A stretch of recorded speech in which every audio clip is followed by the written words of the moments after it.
Hizi family planning mnashindanga mkipea mabibi zenyu na mkipea magirlfriend wenyu ndo zinaharibu their quality of life. Hizi family planning hizi ma FP pills mnapatia mademu wenyu na mabibi zenyu ndo zinawaharibia quality of life. Zinawaharibia even quality ya sekete. Zinawaharibia even quality ya everything. Hizi vitu zinawareactia. Zinaleta ma imbalance kwa mwili. Kama unapenda demu yako, kama unapenda bibi yako, acha kumfanya akunywe hizi madawa.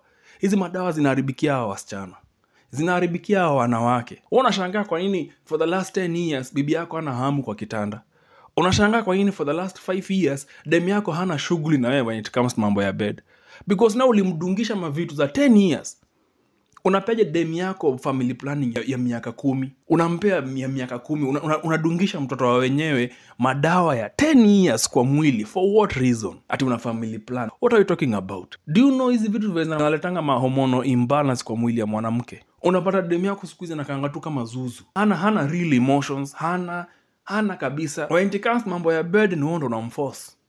Hana shughuli na sisi anajifanya hafeel. Nizo madawa ulimpea.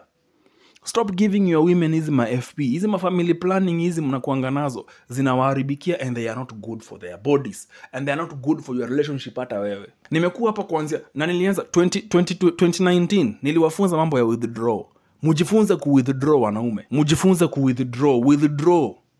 Hii mambo ya kupatia wanawake na kupea mademu wenyu hizi madawa zinawaharibikia na zinawaharibia quality of life. They are not the same anymore. Unapata mademu huko ameweka mavitu huko ameweka, unapata mtu ameweka huko mavitu for 10 years.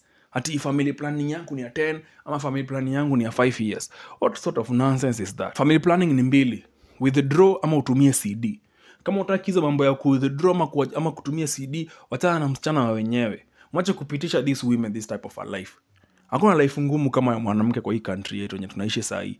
Hizo madawa kuko na ma countries zenye zilipigwa marufuku. They're not even supposed to be sold. Wewe umekunyusha mtoto wa wenyewe madawa. Mtoto wa wenyewe hana hamu ya chakula, hana hamu ya sex, hana hamu ya anything. Mtoto leo amenona, mtoto wa wenyewe kesho amekonda. Yaani hizi madawa zinamharibikia kabisa. Stop using these tablets.